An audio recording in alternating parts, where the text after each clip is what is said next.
Hello everyone, I hope you are doing just beautifully today. I'm going to share with you probably one of the top 3 most popular recipes on Family Savvy. This is a gem and a jewel. You need to bookmark it, you need to make it if you haven't already, and I promise you it will become one of your favorite recipes. I am making my Chicken Tetrazzini, and Chicken Tetrazzini is unique in that it is a Southern iconic casserole. This is something that probably originated in the South, and it has a very special place in my heart because this is the meal that I take to anyone in need. This is the meal that I take to someone who's just had a baby. This is the meal that I'm going to take to my daughter who just had my second grand girl, and they're going home from the hospital today. So I'm making this. I make this if someone maybe has lost a family member or gone through something and they need something comforting. This meal never disappoints. Chicken Tetrazzini is loved by all ages. Kids love it. You have this spaghetti pasta, all the cheese. It's just fantastic. So I am going to link to the recipe that is on the blog. I'm just gonna walk through putting it together. And guys, today I am really not wanting to use a lot of utensils and dishes. So I'm going to assemble everything in this pot, this pasta pot that I boiled the pasta in. I've never done that before. I always get a huge bowl and mix everything together. Like I have a big bowl that I'll link to, and that's a better way, but my dishwasher's full and I'm just gonna do it this way and it'll turn out great. But if you have a big bowl, it's great because there's a lot of ingredients and you can mix everything really, really well. The deeper bowl is not optimal, but I'm not washing another dish today, so we're gonna make it in this pot. And I'm going to use my gloves because that's how I like to mix everything and make sure all this pasta is coated. Chicken Tetrazzini, of course, starts with chicken. And if you followed me for any length of time, you know that I love to prep ahead and it makes things so much easier. I will link to Butcher Box. I love Butcher Box chicken breasts. They're organic. I love to have lots of chicken and lots of ground beef on hand. So Butcher Box is one of the places that I get my meat. It's delivered to your door. And for this recipe, I use chicken breasts. Never use dark meat, chicken breasts. So I get the boneless, skinless. They are organic. That's what I have here, the Butcher Box chicken breasts, and I will link to Butcher Box below. Whatever you do, just make sure you have your breasts cooked. And then I like to shred and then chop mine. So they're sort of chopped and shredded. They're uneven. If you chop them, they're gonna be more even and a little more dense. So I just sort of like mine pulled apart and then chopped into smaller pieces. But however you like your chicken, but you want it to be cooked. And so I made the breasts in the slow cooker 2 days ago. I just seasoned them with some oil and salt, pepper, garlic powder, and then I put them all in a bag. And then this morning, I pulled out the breasts, pulled, shredded, chopped, and then I've had them in the fridge until I decided to start filming this for you all. So here's my chicken. Basically, because my chicken was done, all I'm doing today is throwing everything together. I did have to boil pasta, but that's it. That's what's beautiful about this. And another thing that's beautiful about this recipe is that you can freeze it. It freezes beautifully. Or you can make it and refrigerate it for up to 2 days and serve it fresh. When you boil your pasta, you want to boil it in salted water, but as soon as you drain it, you do not rinse it. You drain it when it's al dente, just firm to the tooth. Don't rinse it, but you throw in butter. In the recipe that I will link to, I believe there's 4 tablespoons of butter. And there's also mushrooms, and I say to saute the mushrooms in the butter and then you add all that in later. I'm not doing mushrooms today, and I didn't really measure 4 tablespoons because since I'm not sauteing mushrooms, all I needed was enough butter to add some flavor and to keep the pasta from sticking. So I probably used about 2 tablespoons, and it doesn't matter. The more butter, the tastier, but that's not something that you need to be a stickler about. So here we have our pasta with butter. This makes everything better. I did sprinkle a little Lowry's garlic salt and sprinkle just a little more. It just gives fabulous flavor. Then you want to mix it up really well. Okay, so we have our pasta. We are going to add 2 cans of cream of chicken soup. And this is the way it's always been made. This particular chicken tetrazzini, I do have a chicken tetrazzini on the blog, and we will link to that one below also, that has no canned anything. You make your own bechamel. It's a little more time consuming. It's out of this world, but this is a winner, so I make it most often. So 2 cups of sour cream. So I only have about 1.5 cups here. So what I'm going to do is fill in with a great substitute for sour cream if you're making a casserole. That's French onion dip, which is basically sour cream with like onion flavor. So that makes it even a little better. Okay, so we're almost done, guys. So look. Usually, I mix all these things up in a bowl separately, get them all mixed. Then I add the pasta and the chicken, but we're doing it this way today.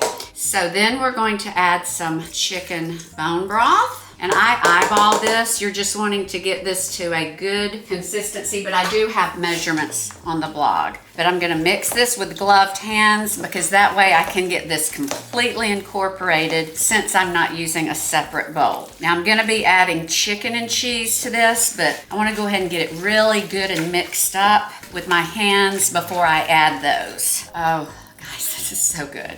This is so good. You can't imagine. Now I'm gonna take these off. I'm gonna put fresh ones on in a minute. That's really creamy.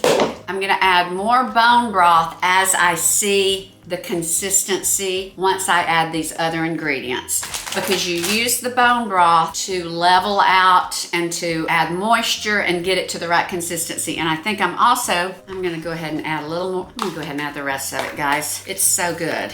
I could literally eat French onion dip out of the container. Yeah, that's gonna be perfectly fine. Okay, so let me show you what this looks like. Right there. Now we're gonna add the chicken. And as I always do, I seasoned it when it was in the slow cooker. I seasoned it after I chopped it. I season it in stages. So we've added the chicken, and just to make this easier to maneuver, at this point, a spoon is not gonna handle all this. I've gotta get down below it. It's substantial. So let me put on more gloves. This is probably one of my most indispensable things in the kitchen, my gloves. Your hands are your best tool for cooking, for cutting meat and not wanting to get raw meat on your hands or to get food under your fingernails. It's more hygienic, but these enable you to use your hands. They're clean, and you can put new ones on as needed. I'm gonna go ahead and add cheese. It is fantastic when you can get your box grater and grate a fresh stick of extra sharp or sharp cheddar or whatever you like. But we don't always have time for that, and this cheese is fabulous. So I'm dumping it all in, guys. So now I'm just mixing with my hands. I will tell you all something. It's just a memory that I have. I'm almost 60, so I'm getting up there. My great aunt was friends with a former Alabama First Lady. It was George Wallace, who's quite infamous, but his wife was her friend, my great aunt's friend. And Lisa Wallace, George Wallace's wife, invited us to lunch at the Alabama Governor's Mansion, and they served chicken tetrazzini. And that was probably one of the most memorable meals I've ever had. It was fantastic. And over the years, I gathered different chicken tetrazzini recipes and tweaked until I found what I believe tastes like what I remember all those years ago. I was in high school. I think I was in the 11th grade. So that's a long time ago, but that was just a memory that I had and my first really significant love affair with chicken tetrazzini. Okay. And that being said, being served at the Governor's Mansion says a whole lot, because it just says it's a great, beloved Southern dish, and it's perfect for a crowd. And let me tell you another thing that's wonderful, is it makes 2 of this size casserole. Now if I were serving this for a sit-down dinner that had the fine china, I've got nice bakeware, but for taking a meal, you don't want anyone to have to wash and return bakeware to send to my daughter. She doesn't want to have to worry about a dish to return. And when we have small group, we've got tons of kids, we're casual with them because we meet every week. So I almost always make chicken tetrazzini in these aluminum pans. And the best price you can get are Dollar Tree. I think now they're $1.25. And the beauty of this, you can cook one, freeze one, keep one, give one away. It's great that you're doing all of this work one time and you're getting double the outcome. Okay. Gloves again, guys. I go through so many of these. I probably have 30 boxes of these, and each box has 100 down in our basement. I hoard. I got hooked on these during COVID, and I don't really know why. I think because I was wearing gloves because of COVID or something, I don't remember. And ever since, never been without probably 20 or 30 boxes in the basement. So one more time, I'm gonna give this a good stir, going down to the bottom to make sure everything is coated. And then I'm just going to try to evenly just guesstimate. It's just my daughter and her husband, just the two of them. They're not going to be able to eat a whole one of these. I think I'm going to get a small, no, you know what? Never mind. I'm gonna use this. This is perfect. You can use different sizes of pans, but yeah, this is perfect, 2 casserole size. Okay, we're almost done, guys. Almost done. Almost done now. We're just going to finish with some freshly grated Parmesan cheese on top. That gives it that tang, and I may even do this. I may also put some mozzarella on top, because why not? It's not in the original recipe, but makes it anything better. I've never added mozzarella, y'all. So now we have cheddar, mozzarella, and Parmesan. So this is a triple cheesy, easy chicken tetrazzini. Oh my goodness, I have got to hear from you all. If you've never made it and then you make it, you have to let me hear from you. Because I used white cheddar, this is very white looking. If you want it to be a little more colorful, you can use yellow cheddar. You can also, if you want it to be a little more colorful, you can add a little paprika on top, but this just bakes up beautifully. It looks like an Alfredo dish. So here we have this parm. I really need to go to Costco today, but it's Saturday today when I'm filming this. I don't want to go to Costco on a Saturday, but Costco has that big container of parm, and it is Parmesan Reggiano. Now, it's pre-grated, so, you know, it doesn't have the consistency of if you get this microplane and do it yourself, but it works so well if you make a lot of casseroles and you don't want to have to do this. See how easy this was? Since my daughter and son-in-law are coming home from the hospital today, I'm gonna wrap this one, stick it in the fridge, take it over to their house today, and they can keep it in the fridge up to 2 days before they bake it and eat it. Once they've baked it, 1 to 2 days is fine. I'm freezing this one, and we'll pull this out for another meal. Okay, guys, that is it. It's that easy, and I promise you, you'll love it. Your kids will love it. Your family will love it, and you'll love it when you have something to pull out of your freezer for company. No work required other than thawing and baking. So